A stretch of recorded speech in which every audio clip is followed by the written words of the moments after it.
Hello, my friend. Thanks for joining me today. Got a lot of questions I'm going to be answering today. Let's jump right into it. First question is, what's the best way to deal with a dead out hive from winter?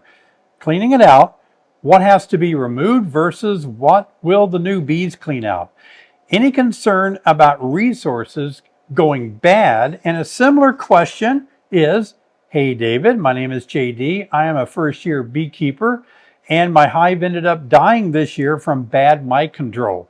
Can I use the same frames for my new package that still have a lot of honey and pollen? Yep, these are good questions because many of you may face the same thing.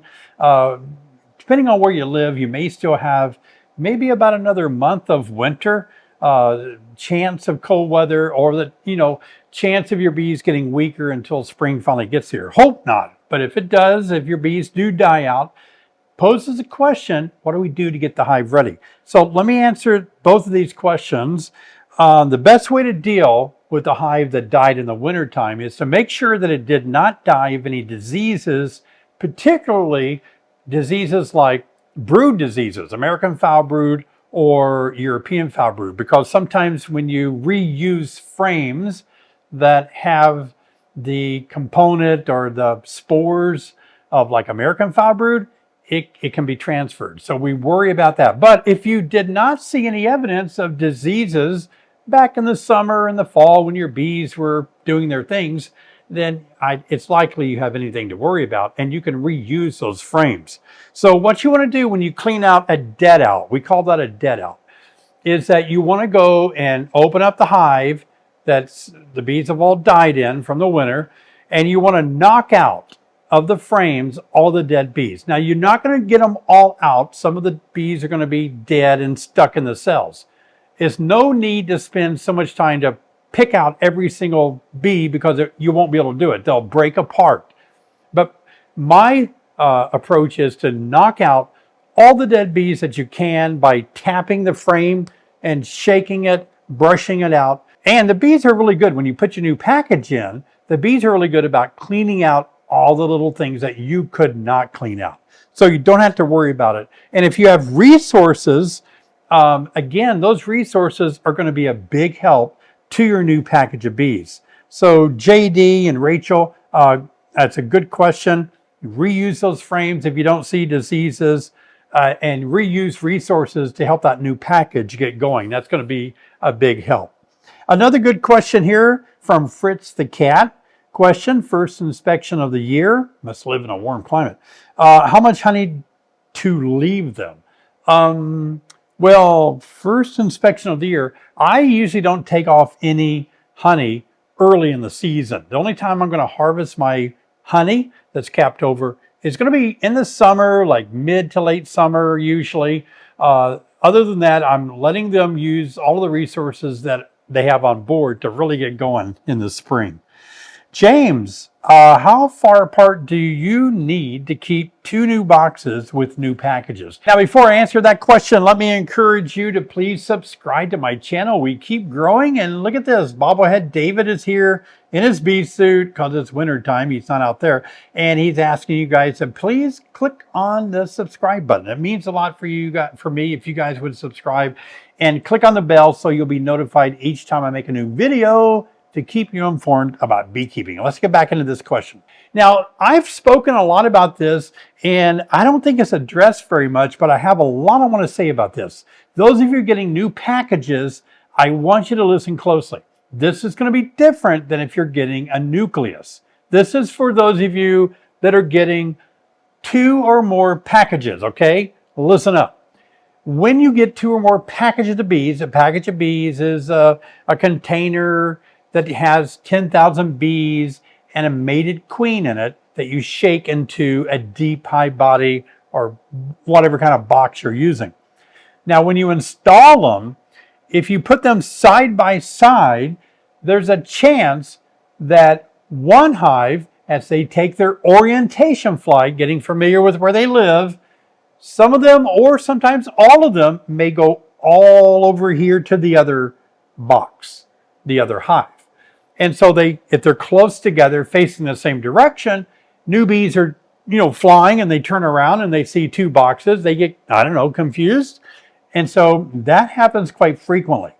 So the best thing to do, 2 packages or more, if they're pretty close to each other within, 5-6 feet, it's good to either make them face different directions or put something in front of the hive that can really help them distinguish exactly that particular hive is different than the other one.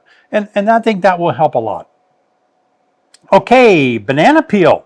Got to be careful where you step on a banana peel. Can you use food grade BE under a screen bottom board in the colony for a small hive beetle? BE, I'm not familiar with that. I think you mean DE, diatomaceous earth. Diatomaceous earth, by the way, is used to help control small hive beetle. If you don't know about DE and diatomaceous earth, it is a finely ground powder from sedimentary rocks. It's from tiny aquatic organisms, fossilized organisms, and it's like the cell walls are silica based. So there's 2 types of DE too. There's the DE that is what we call food grade, and that's the kind we use on bees. Now that doesn't mean I think some people do eat it, but that, it doesn't mean it's a food product. It just means that it is used in animals to like deworm animals, that food grade. The other type is what's called an industrial DE, or it's called pool, P-O-O-L, a pool grade DE, and it's used in filtration systems. It is more, I don't want to say more, but it is toxic if it's inhaled or ingested. So beekeepers use the more food grade DE, and yeah, people do put it around their hive, and so it actually will dehydrate or injure the small hive beetle larvae in particular. And so you're wanting to know, can you put it on your screen bottom board? Yeah, you can, but keep in mind, a lot of people don't realize that it can also injure bees if they get into it. So you want to put it in a place where you just know that bees aren't going to get to it. Hey, Paul, what is your opinion on mouse guards? Are there any styles that don't block bees from getting out as much as others? Not really, Paul. I'm pretty comfortable using mouse guards. What I really like to use is a robber screen. We sell a robber screen, and it is actually a plastic robber screen you use in the fall to keep your bees from being robbed out, but it can also serve as a mouse guard by repositioning 2 pins on the bottom of it. And then the bees can still go in and out, but it does keep the mice out. So you're hitting two birds with 1 stone. Brittany's Botanical Bling. How do you talk to your neighbors about using pesticides? We get along really good, and I don't want to mess that up or come across the wrong way. Understand that. This will be my first year in beekeeping. Boy, that is tough. All of us know that a pesticide will kill honeybees. Insecticides particularly are made for insects, and so we worry about that. The best way to do it, I've always thought, is to give your neighbor a jar of honey, a small one. You don't have to give them a half gallon, but give them a small jar of honey, and then say, hey, I'm keeping bees. I'm really excited. We really need bees to pollinate our crops and fruit trees and vegetables, and it's such a part of our world that honeybees play such an important role in pollination. So if there's any concern that you might have, if you have to use pesticides or insecticides, maybe on your garden or something, I hope you would check with me first, and we can work together so the pesticides don't kill my precious bees, and enjoy the honey. I think something like that goes a really far way. It really does. How do I know when to give my bees pollen patties? I used to really promote pollen patties, and I used to live by them. But then the small hive beetles got so bad. They love to get in those pollen patties. They can lay eggs in them. If you don't have small hive beetle problems, you can get by with the pollen patties. It's good to put them on there. I've overwintered with pollen patties on my hives. So anytime your bees need pollen, protein supplements, a pollen patty will work really good. Hey, Sunshine. Hey, David, will bees fly away from a lawnmower tractor if my neighbor is mowing during the middle of the day. Okay, a couple of things I want to say about that hive, Sunshine, is first, how close are they to your hive? Because if you're, let's say there's a fence and your hive is right on the other side of the fence and your neighbor is mowing right up against the fence, they won't run away from the tractor. They're going to run to it because of the noise. So that's not a good thing. But let's assume that it's further away, so the noise is not going to attract your bees, but maybe they're out there on your neighbor's clover in their yard. Will they run away when they hear the noise? Yes and no. Now, bees are really good at hearing noises. They don't have ears, but they have vibration sensors that they can detect noise. So what's going to happen is that they will see or feel vibration and know that there's a big heavy tractor coming, and they will likely fly away. But I have been mowing before, and I have seen bees in front of the mower as I'm going like this, right? I've seen honeybees out there on the clover, and the closer I got, they never stopped foraging. They were just sucking up nectar. So I had to stop. I was like, whoa, whoa, whoa, whoa, whoa. I don't want to grind up honeybees. So I think they're supposed to move, but they're getting so much nectar. They're enjoying, what they're doing. And I just don't think they're focused and thinking a big tractor is about to grind them up. So I'm back to yes and no on that one. They're supposed to, they should, I hope they do, but if I hadn't stopped, I would have ground up some honeybees. All right, Michael says, hi, David and Sherry. When is the best time of the day to do a split so you get enough foragers? That's a really good question. A certain percentage of the female workers in the colony are foraging each day. And so when they go out on a foraging flight, they're gone for a little bit. They're visiting flowers. So if you make a split while they're gone, then those bees will come back to the original hive and will not be a part of that split. So I think it's better to make a split before the foraging starts. So early in the morning or late in the evening. I don't always do that. Sometimes I just take my chances. The other thing to consider, let's say you have, I don't know, let's take a guess here and say, let's say there's 2,000 foragers that are out foraging right now. Well, there may be 2,000 that are getting ready to go. And I'm just making these numbers up. Don't hold me to that. So in other words, there are foragers constantly coming in and constantly going out. So even though you do it in the middle of the day, there are going to be some foragers when you make your split that will go with your split. I wouldn't really kind of overthink it. If you do it late in the day or early in the morning, it gives everything a fair balance, I guess. But then it's not, I don't like working bees early in the morning or late in the day because all the bees are home. Hey, Rob, completely new to this. Yeah, I know the feeling. 30 years ago, I was in the same boat. Just setting up my boxes, hard bottom board or screen, and will I need to change in the winter? That's a good question, Rob. We call that a screen bottom board or a solid bottom board. And what that means is that a while back, many years ago, we started using a screen bottom board in the industry to help with mite control and ventilation. Not everybody does, though. It kind of fell out of coolness. Is not so cool anymore, although I do run a lot of them. I have a mixture of both, and I overwinter a mixture of both with the same level of success. So I would say if I had to choose, I would say I would rather winter 51% leaning toward a solid bottom board, 49% overwintering with a screen bottom board. But I do love them in the summertime. Ed, hi David.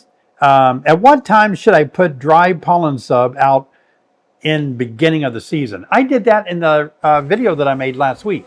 And on a warm day when bees are flying, buy that pollen substitute powder. I use Ultra B, it's called. I think I get it from Man Lake, but you can use Brood Builder from Dayton, and all the companies have some form of pollen substitute. Bees love it. It needs to be made for bees, though. That's important. But yeah, anytime it's warm and bees are flying, in the winter or late winter, early spring be a big help. I cage bee queen for winter, and in the summer, no mites. Are you telling me that you caged your queen all winter long and you had no mites in the summer? That's amazing that your queen survived being caged in the winter. I don't think that would happen in Illinois. No. Our winters are so harsh that if I cage my queen, I'd be afraid they would have to cluster and stay on her where she's located in the cage, and it would mess up their ability to move as a cluster. I don't know if I'd be willing to experiment with that or not. That's not a bad experiment. I mean, if you did it and it worked, wow. The other thing that concerns me is you said, and in the summer, no mites. So caging the queen in the winter would not reduce summer mites, because summer mites are coming in the front door on the backs of your own bees and other bees. And so mites are coming in. So what happened in the winter time would not prevent summer mites from coming in. So I want to know more. So elaborate more on that. Yep, that's interesting. Thoughts about wintering in a flow hive, Syracuse. Actually, my flow hive is doing well this year. A little small in numbers, but they were small in numbers in the fall. I treated them with I'm not going to say what, I treated them with a product, it wasn't Formic Pro, and it really knocked them back in population. I was not happy with that. But anyway, I'm going to do more experiment with that product, but it knocked the population down. And so anyway, they're doing good. And the way I do it, I took off, did I take off? Yeah, I think I took off. I can't remember. I made a video, now I've forgotten, but I think I took off the honey flow hive frames either in the fall or in the winter sometime when I put a winter be kind on. And you're not supposed to, I don't believe you're supposed to winter with that, the honey flow frames on there. And then you just treat it like a Langstroth hive. Yeah. All right. In Northwest Iowa, both my hives have 15 plus frames of bees. Well, how do you know that? You've already, I guess it was warm enough you did an inspection. Yeah. I just stayed them on sugar water. All my mites tests last year came back with 0. Wow, that's amazing. Do I need to worry about early swarming? P.S. Love your videos, David. Yeah. Worry about swarming. Don't worry about it. Expect it and be happy about it. All healthy colonies that survive the winter, they're going to swarm, and you should be happy. Your bees are reproducing. They're having a baby. Yeah. Be ready for that. You want to check for swarm cells when it starts swarming up. Bundy, will installing a drone frame in the hive replace the need for the use of treatments? Oh, I see. We use a green drone comb. I don't have one near me anymore. To help control the varroa destructor mite. And it will not replace the need of treatments if you test and see a high number. So the takeaway from that answer is please test. Test for how many mites you see per 100 bees, or if you do a 300 test, you can divide by 3. And you want 3 mites or less on 100 bees. And I think that's going to be critical before you make a decision on treating or not. That's my takeaway. All right. Do you think that we have to vaccinate our bees? Well, we don't vaccinate our bees. We usually, as of last year, you can purchase a vaccinated queen, but don't think more into this. She's only vaccinated against one thing, a bacteria known as American foul brood. So she's not vaccinated against mites or small hive beetles. She's not vaccinated against bird flu, although I don't think that's a thing with bees. She's not vaccinated against viruses, for example. So it is a vaccine to reduce the disease of American foul brood. Do I think you need it? If you have had a a lot of American foul brood in your area. Maybe you're experiencing it, you're seeing it. It's very contagious. It's deadly. In most states, you have to burn your hive and bees if you get it. So if you see it a lot, I think I would.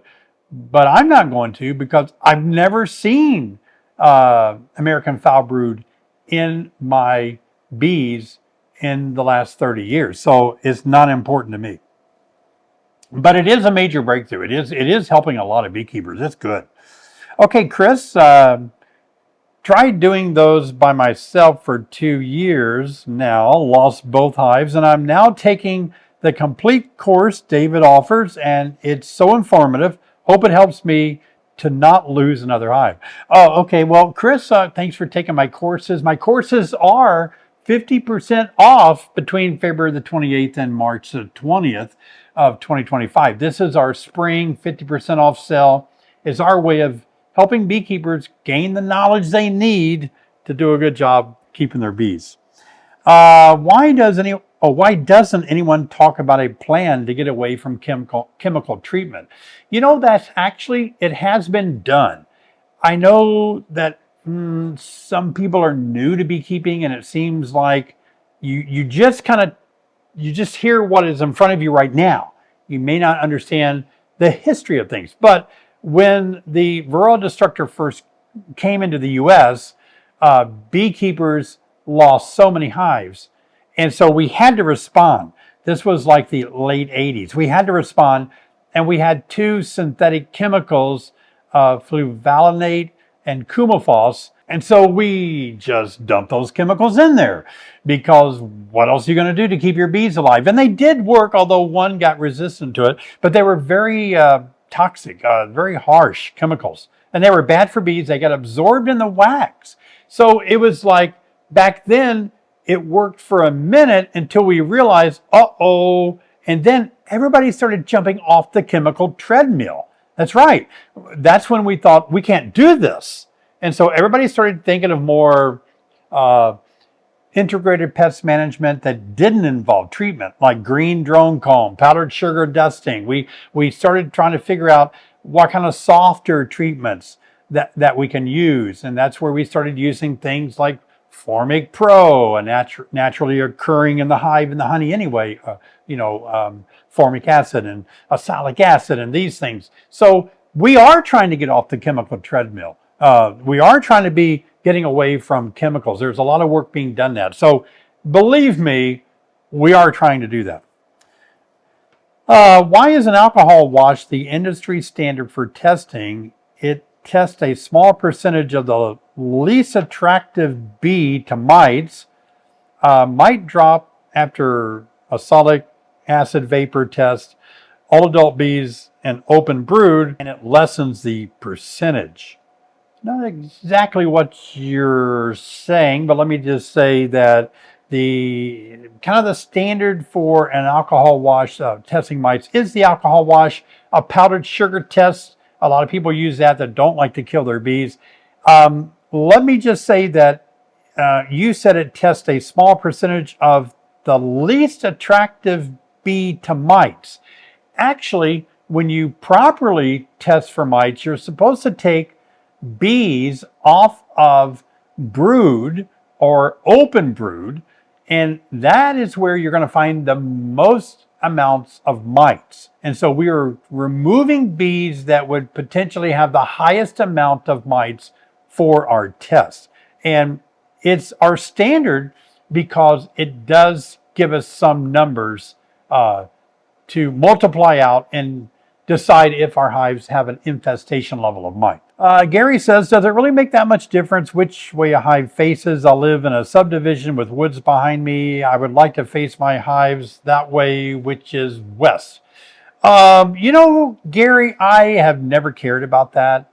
I made a video last week, I think. I've got a hive out here facing north, no entrance on the front, middle of winter. They're getting blasted with cold air out of the north.